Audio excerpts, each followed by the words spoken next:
కాపలా కుక్కలాగుంటా అని చెప్పిన.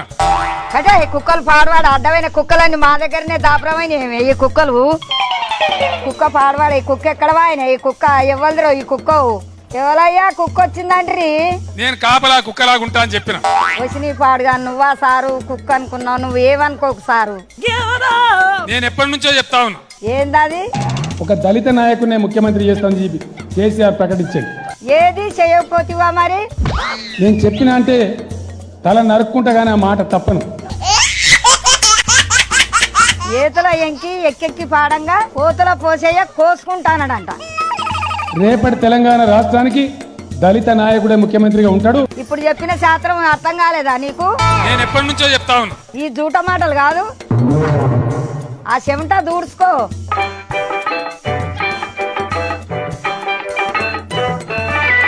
అబద్ధం చెప్పినప్పుడు చెమటలు గట్టినే వస్తాయి. ఏవో కోసుకుంటాడంట, కోసుకుంటా చాలు, మందిని కోయకపోతే చాలు.